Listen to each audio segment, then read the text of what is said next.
ప్రభుత్వం ఈరోజు ప్రవేశపెట్టినటువంటి బడ్జెట్ రాష్ట్ర ప్రజల్ని చాలా తీవ్రంగా నిరాశపరిచింది. 6 గ్యారంటీలకు రేవంత్ రెడ్డి గారు, బట్టి విక్రమార్క గారు కలిసి ఈ బడ్జెట్ తో విజయవంతంగా గోరి కట్టారు. గత బడ్జెట్ ప్రసంగం కన్నా ఈ బడ్జెట్ ప్రసంగంలో 20 పేజీలు పెంచారు, 20,000 కోట్ల బడ్జెట్ పెంచారు తప్ప 6 గ్యారంటీల ప్రస్తావన గాని దానికి అవసరమైన నిధులు కేటాయింపు చేయలేకపోయారు. కాగితాల మీద, అంకెల మీద తప్ప ప్రజల కష్టాలు తీర్చడంలో గాని 6 గ్యారంటీల అమలు విషయంలో ఈ ప్రభుత్వానికి చిత్తశుద్ధి లేదని మరొకసారి స్పష్టంగా అర్థమైపోయింది. ముఖ్యంగా బీసీ, ఎస్సీ, ఎస్టీ, మైనారిటీ డిక్లరేషన్లు కేవలం ఓట్ల కోసమే తప్ప ఆ వర్గాల బాగు కోసం కాదని ఈ బడ్జెట్ నిరూపించింది. గత బడ్జెట్ లో పథకాలు పెట్టి నిధులు ఖర్చు చేయని పథకాలకు తిరిగి మళ్లీ ఇది ఈ బడ్జెట్ లో కూడా అవే పథకాలు, అదే నామస్మరణ, అదే కేటాయింపు. ఎట్లా నమ్మాలి? పోయిన బడ్జెట్ లో రాజీవ్ యువ వికాసానికి 6,000 కోట్లు పెట్టామన్నారు, 6 పైసలు కూడా ఖర్చు పెట్టలేదు. మళ్లీ ఈ బడ్జెట్ ప్రసంగంలో మళ్లీ అదే రాజీవ్ యువ వికాసం పథకం గురించి ఏదో గొప్పగా చెప్పారు. పోయిన బడ్జెట్ లో చెప్పారు, బల్లెలు కొట్టారు, 6 పైసలు ఖర్చు పెట్టలే. తిరిగి మళ్లీ అదే పాట పాడింది ఈ బడ్జెట్ లో. అట్లా ఇందిరమ్మ ఆత్మీయ భరోసా 24-25 బడ్జెట్ లో పెట్టిండ్రు, 25-26 బడ్జెట్ లో పెట్టిండ్రు, ₹1 ఇవ్వలేదు, 1 పైసా కూలీలకు అందలేదు. మళ్లీ ఈ బడ్జెట్ లో అదే చదివిండు బట్టి. అంటే నీ బడ్జెట్ కో శాంటిటీ లేదు. బడ్జెట్ అనేది కేవలం అంకెలు, మాటల గారడిగా మార్చింది తప్ప మీ కేటాయింపుల ఖర్చు విషయంలో, ప్రజలకు పథకాలు అందించడంలో చిత్తశుద్ధి లేదు అని అర్థమైతా ఉంది. అది ఆత్మీయ భరోసా అయినా, రాజీవ్ యువ వికాసం అయినా. ఆ రాజీవ్ గాంధీ పేరు పెట్టి ఆయన ఆత్మ క్షోభించే విధంగా చేసిండ్రు, ₹1 ఖర్చు పెట్టలేదు రాజీవ్ యువ వికాసం.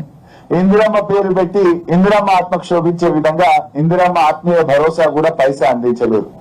అంటే కనీసం మీ నాయకులని చెప్పుకునే మీ ఇందిరమ్మ పేరు మీద పెట్టిన పథకం, మీ రాజీవ్ యువ వికాసం అని రాజీవ్ గాంధీ గారి మీద పెట్టిన పథకానికే ₹1 ఇయ్యలేదు, ₹1 ఖర్చు పెట్టలేదంటే మీదంతా కూడా బట్టి బడ్జెట్, బడా జూటా బడ్జెట్.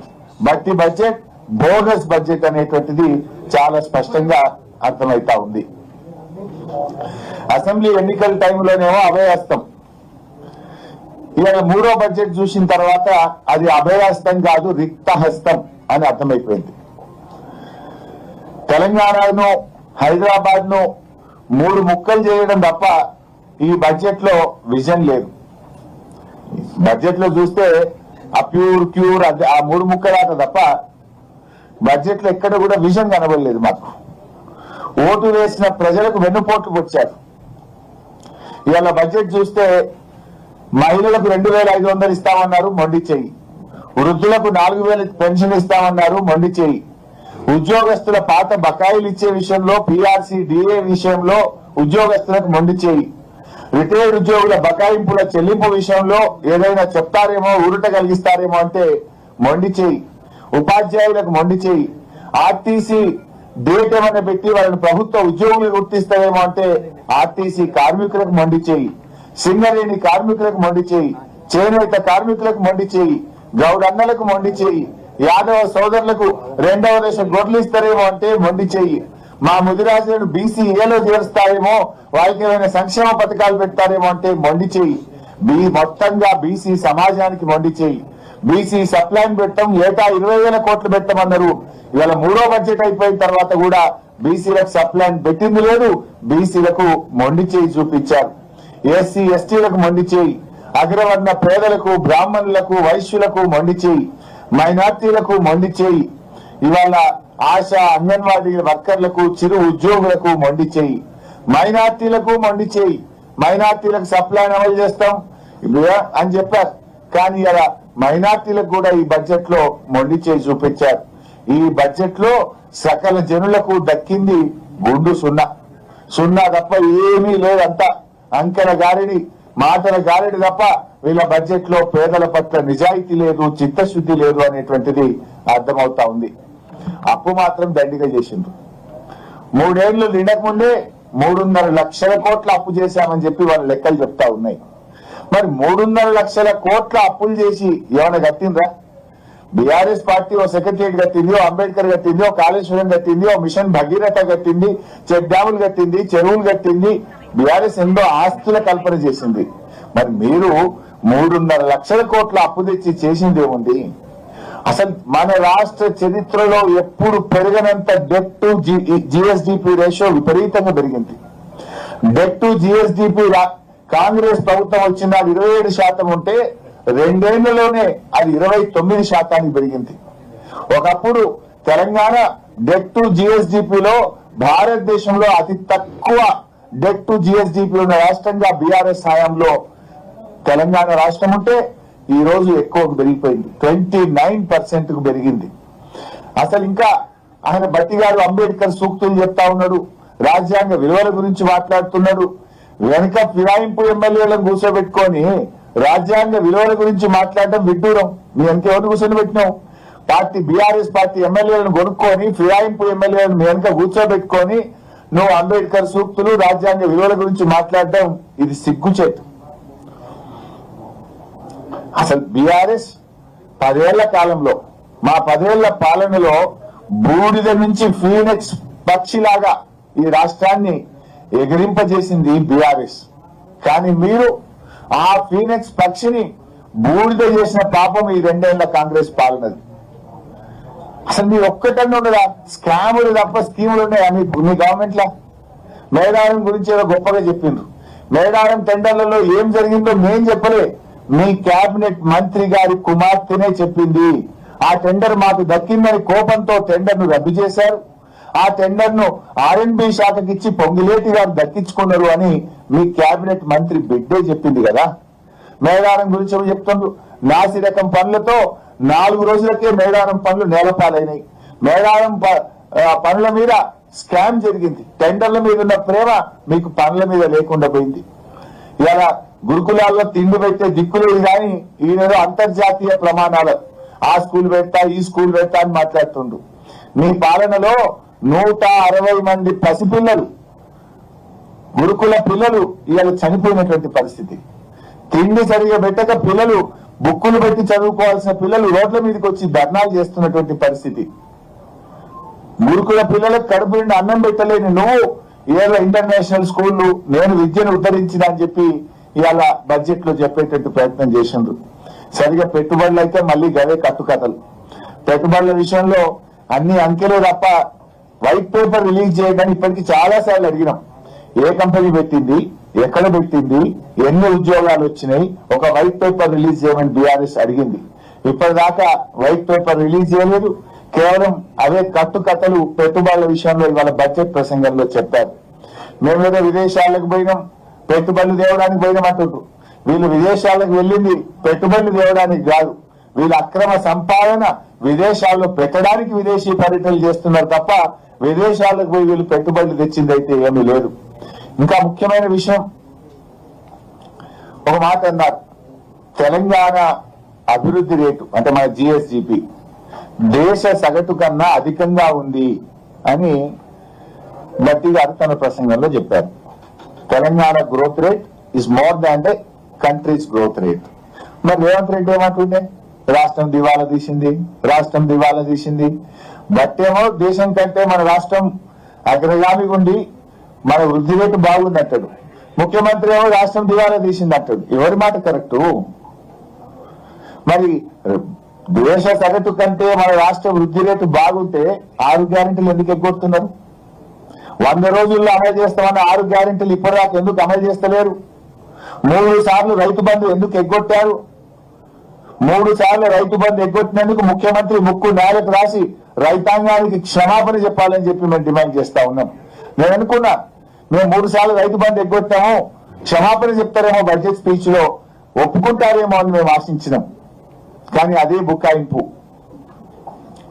ఇవాళ 6 గ్యారెంటీల విషయంలో పోయిన బడ్జెట్ లో 6 గ్యారెంటీలకు 56,083 కోట్లు పెట్టారు. ఈ బడ్జెట్ లో తగ్గించారు. ఈ బడ్జెట్ లో 50,712 కోట్లు పెట్టారు. మేము అనుకున్నాం 6 గ్యారెంటీలు మహిళలకు 2,500 ఇస్తారేమో, ఈసారి బడ్జెట్ పెంచుతారేమో 6 గ్యారెంటీలకు అనుకున్నాం. వృద్ధులకు 4,000 పెన్షన్ ఇస్తారేమో, బడ్జెట్ పెంచుతారేమో అనుకున్నాం. కానీ కోట పెట్టిండ్రు. 56,000కి 50,000 చేసిండ్రు. 6,000 కోట పెట్టిండ్రు. అంటే ఉన్న ఇచ్చిన స్కీములు కూడా బంద్ అవుతాయా? ఇందులో కూడా కోత పెట్టారా? 6 గ్యారెంటీలు అమలు విషయంలో మీరు బడ్జెట్ పెంచుతారా దించుతారా? దీన్ని ఎట్లా అర్థం చేసుకోవాలి ఈరోజు? అదేవిధంగా తలసరి ఆదాయం ఇవాళ బడ్జెట్ లో చెప్పారు, దేశం కంటే తెలంగాణ తలసరి ఆదాయం 1.9% ఎక్కువగా ఉంది అన్నారు. నిజానికి బీఆర్ఎస్ హయాంలో చూస్తే తలసరి ఆదాయం ఇంకా చాలా ఎక్కువ ఉండేది. బీఆర్ఎస్ 10 ఏళ్ల పాలనలో average growth rate of per capital income is 12.1%. BRS హయాంలో 9.5 ఏళ్లలో తలసరి ఆదాయం యొక్క యావరేజ్ 12.1%. కాంగ్రెస్ పాలనలో తలసరి ఆదాయం ఎంత? 10.2%. ఎందుకు తగ్గింది? ఇది మీ పరిపాలన వైఫల్యం, ఇది మీ చేతగానితనం, మీ స్కాముల వల్ల, మీ అక్రమ అవినీతి సంపాదన మీద మీ దృష్టి పెట్టి పాలన గాడి తప్పడం వల్ల ఈ రాష్ట్రం యొక్క తలసరి ఆదాయం తగ్గింది. బీఆర్ఎస్ హయాంలో 12.1% తలసరి ఆదాయం ఏటా పెరుగుతూ పోతే మీ పాలనలో అది 10.2% తగ్గడం మీ పరిపాలన వైఫల్యానికి ఇది ఒక నిదర్శనం. And number 2, GSDP. బీఆర్ఎస్ పాలనలో జిఎస్డిపి వృద్ధి రేటు 12.5%, 12.5%. ఇవాళ బట్టి గారి ప్రసంగంలో జిఎస్డిపి వృద్ధి రేటు ఎంత చెప్పినారు? 25-26 సంవత్సరానికి 10.7% అని చెప్పారు. మా పాలనలో 12.5% జిఎస్డిపి రాష్ట్రం యొక్క ఆదాయం పెరిగితే మీ పాలన 10.7%కు తగ్గిందంటే ఈ రేవంత్ రెడ్డి గారి ప్రభుత్వం అట్టర్ ఫెయిల్ అయిపోయింది. పాలనలో మీరు ఫెయిల్ అయ్యారు. మీ తుగ్లక్ పనుల వల్ల, మీ హైడ్రా, మీ కూల్చివేతలు, మీ కరప్షన్, మీ పరిపాలన వైఫల్యం వల్ల రాష్ట్రం యొక్క వృద్ధి రేటు 12.5 నుంచి 10.7% తగ్గింది. తలసరి ఆదాయం తగ్గింది, జిఎస్డిపి తగ్గింది. Is it not the failure? ఇంకా సిగ్గు లేకుండా బల్లలు కొడుతున్నారు. పోయినసారి ఇట్లే బల్లలు కొట్టిరు. ఇందిరమ్మ ఆత్మీయ భరోసా ఇస్తాం అనగానే కొట్టుడే కొట్టుడు. బట్టి గారి మాటల్లో ఒత్తి పలుకుడే ఉంది తప్ప చేతలు మాత్రం మూగబోతున్నాయి. మాటలు ఒత్తి పలుకుతుండు, చేతలు మాత్రం మూగబోతున్నది.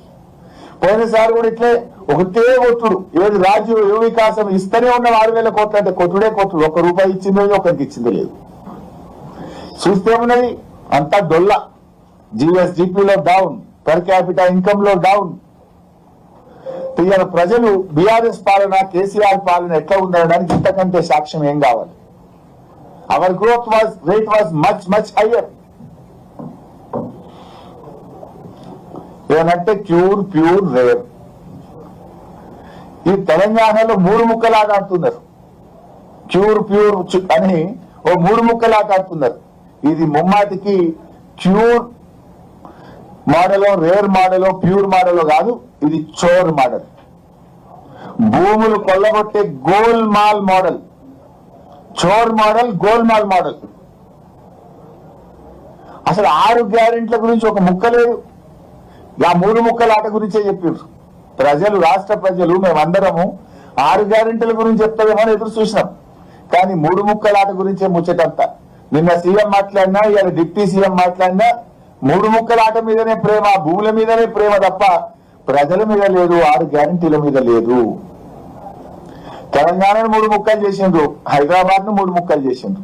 ఈ జిహెచ్ఎంసీ అని ఒకటి, మేడ్చల్ అని ఒకటి, సైబరాబాద్ అని ఒకటి, దీన్నో 3 ముక్కలు చేసిండ్రు, దాన్నో 3 ముక్కలు చేసిండ్రు.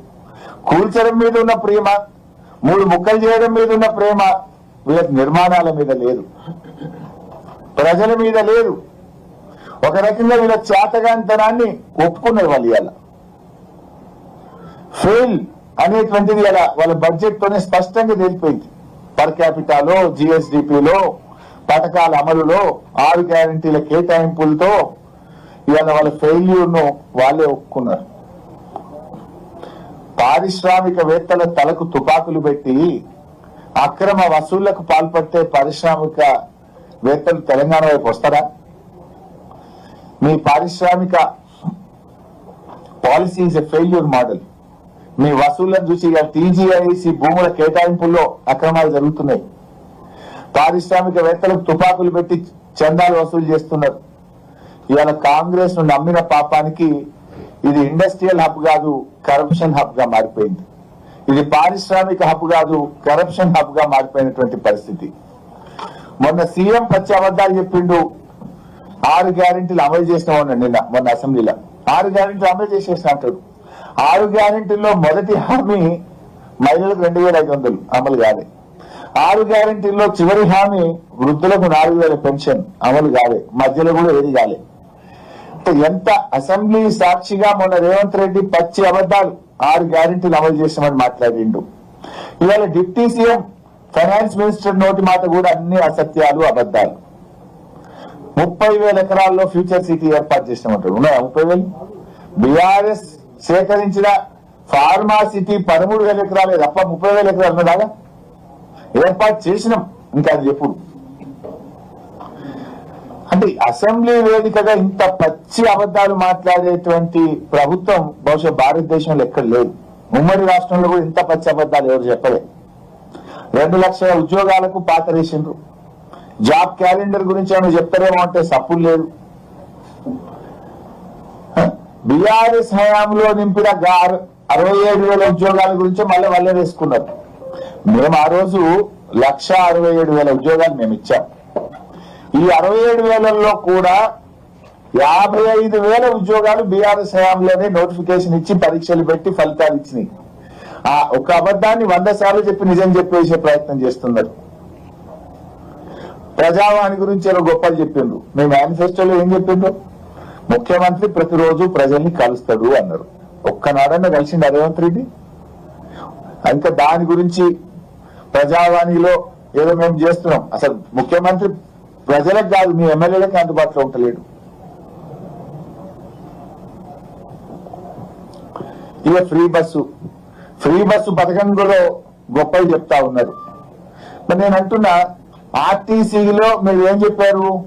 9,000 కోట్లు చెప్పిండ్రు. 9,222 కోట్లు మహిళలకు ఆదా అయింది అన్నారు. సంతోషం.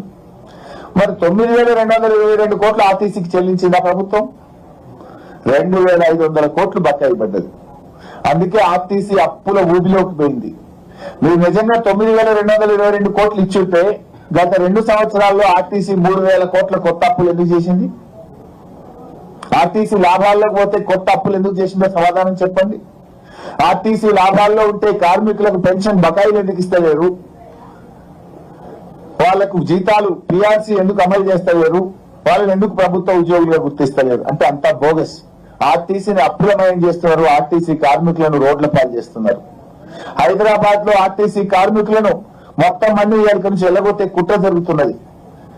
ఆర్టీసీ డిపోలన్నీ ప్రైవేట్ పరం చేయబోతున్నారు హైదరాబాద్ లో అని మీ బడ్జెట్ ప్రసంగం చెప్పింది. ఏదో 2 లక్షల కొత్త పెన్షన్లు ఇస్తా అన్నారు. కొత్త ఎక్కడి? ఊడగొట్టినే ఇస్తున్నాను. ₹1 అన్న బడ్జెట్ లో పెంచినావు పెన్షన్లకు? పోయిన సంవత్సరం ఎంత పెట్టినావు గంటే పెట్టింది బడ్జెట్ లో. పోయిన సంవత్సరం మిగిలినాయి పైసలు. ఎందుకంటే ఇలా కొత్తగా పెన్షన్లు 3 లక్షల పెన్షన్లు ఏవేసిండ్రు. 3 లక్షలు ఏవేసిండ్రు, 2 లక్షలు ఇస్తామన్నారు. ఇది కొత్త పెన్షన్లు ఇచ్చేది కాదు. 3 లక్షల పెన్షన్లు ఏవేసిండ్రు, 2 లక్షలు ఇస్తామన్నారు. కానీ పెన్షనర్లు ఎదురు చూస్తున్నది 4,000 పెన్షన్ కోసం. నాడు కేసీఆర్ గారు 200 పెన్షన్ 10 అంతలు పెంచి 2,000 పెన్షన్ ఇస్తా అంటే మాట మీద నిలబడ్డది బీఆర్ఎస్ ప్రభుత్వం. 10 అంతలు పెంచాం. మీరు 2 అంతలే 2,000 4,000 చేస్తామన్నారు. 3వ బడ్జెట్ లో కూడా పెట్టలేదే. ఇంకెప్పుడు పెడతారు? మీకు ఉండేదే ఒక బడ్జెట్. ఇక పెన్షనర్లను కూడా ఈ ప్రభుత్వం మోసం చేసింది. 1,000,000 మంది మహిళల్ని కోటీశ్వర్లు ఒకటే మభ్యపెడుతున్నారు. కానీ ఒకటి మారింది బడ్జెట్ స్పీచ్ లో. పోయిన 2 బడ్జెట్లలో ఏం చెప్పిందంటే 1,00,000 కోట్ల వడ్డీ లేని రుణం ఇస్తున్నామని 2 స్పీచ్లలో చెప్పిండు. మేము మన గట్టిగా నిలదీస్తే దెబ్బకు వడ్డీ లేని రుణం తీసేసిండు. 1,00,000 కోట్లు ఇస్తున్నాం మహిళలకని వడ్డీ లేని రుణాన్ని మాత్రం బడ్జెట్ స్పీచ్ లో ఎగగొట్టిండు. అని తప్పు 4 తెచ్చుకున్నారు. అబద్ధం చెప్పినాము అని. మీరు 1,00,00,000 మంది మహిళల్ని కోటీశ్వర్లు ఎప్పుడు చేస్తారో మీ దయ గాని ముందు ఆ మహిళలకు ఇస్తామన్న 2,500 ఇవ్వండి. ఆ మహాలక్ష్మికి ఎందుకు బడ్జెట్ లో నిధులు పెట్టలేదు? రాష్ట్రంలో ఉండే మొత్తం మంది మహిళలకు ఈ ప్రభుత్వం డోకా చేసింది. 100 రోజులు అని చెప్పారు. 3వ బడ్జెట్ లో కూడా నిధులు కేటాయించలేదు. ఇక మిగిలేదు ఒకటే బడ్జెట్. రైతు బంధు మళ్ళీ అదే పాట పాడిండ్రు 12,000 చెప్పిందేమో 15,000.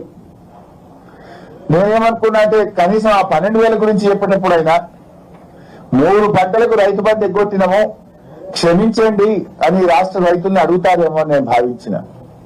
కానీ అదే అబద్ధం చెప్పిండ్రు. ఇప్పటి 3 పంటల్లో రైతు బంధు ఇయ్యలే. రుణమాఫీ గురించి ఈసారి మాట్లాడలే. అది డొల్లా అని తేలిపోయింది. చెప్పింది 51,000, బడ్జెట్ లో పెట్టింది 31,000, చేసింది 20,000. రుణమాఫీలో డోకా, రైతు బంధులో డోకా, బోనస్ లో డోకా. ఇలా పోయిన యాసంగి 2025 ఏప్రిల్ మే నెలలో అమ్మిన యాసంగి సన్న రకం వడ్లకు 1,000 కోట్ల రూపాయలు ఈ ప్రభుత్వం ఎగ్గొట్టింది. యాసంగి బోనస్ ఇయనేలే. ఇవాళ ఎంత సిగ్గు లేకుండా నిస్సిగ్గుగా బట్టి గారి బడ్జెట్ లో స్పీచ్ లో ఏమంటాడు, 2 పంటలకు సన్న వడ్లకు బోనస్ ఇచ్చిన స్పీచ్ చదివిండు. బట్టి గారు అబద్ధం ఆడేటప్పుడన్నా కొద్దిగానే ఉండాలి కదా. అది అసెంబ్లీ కదా. 2 పంటలకు సన్న వడ్లకు బోనస్ ఇచ్చినావాను చెప్పు నాకు. నువ్వు ఇస్తే నేను రాజీనామా చేసిపోతా. నువ్వు చేస్తావా? రివ్యూ చేస్తావా? 2 పంటలకు బోనస్ ఇచ్చినాని. వానకాలం ఇచ్చినావు, యాసంగి కొట్టినాను. ప్రతి ఏడాది 2 పంటలకు సన్న వడ్లకు బోనస్ ఇస్తున్నా అని మాట్లాడిండు పుణ్యాత్ముడు. కానీ వానకాలం ఇచ్చిండు, యాసంగి కొట్టిండు పోయిన సంవత్సరం. ఇప్పుడు కూడా వానకాలం ఇచ్చిండు, ఈ యాసంగి ఇస్తాడా ఇయ్యడా ఇంతవరకు స్పష్టత లేదు. బడ్జెట్ లో సాక్షిగా పచ్చి అబద్ధాలు బట్టి గారు వల్లే వేశారు. ఇంకొక అబద్ధం, గత ప్రభుత్వం రేషన్ కార్డులు ఇయ్యలేదట. బీఆర్ఎస్ ప్రభుత్వం 6,50,000 రేషన్ కార్డులు ఇచ్చింది అని శాసనసభలో సివిల్ సప్లైస్ మంత్రి ఉత్తమ్ కుమార్ రెడ్డి గారే సమాధానం చెప్పారు. మరి ఉత్తమ్ కుమార్ రెడ్డి ఏమో 6,50,000 రేషన్ కార్డులు బీఆర్ఎస్ ఇచ్చిందంటాడు. బట్టి ఫైనాన్స్ మినిస్టర్ బడ్జెట్ స్పీచ్ లోనేమో గత ప్రభుత్వం రేషన్ కార్డులు ఇవ్వలేదు అని బడ్జెట్ స్పీచ్ లో చదువుతారు. ఇంత పచ్చి అబద్ధాలు బట్టి గారు చదవచ్చా? ఎట్లా నమ్ముతారు మిమ్మల్ని ప్రజలు? ఏమనుకుంటారు మిమ్మల్ని ప్రజలు? సోయి ఉండాలి కదా కనీసం.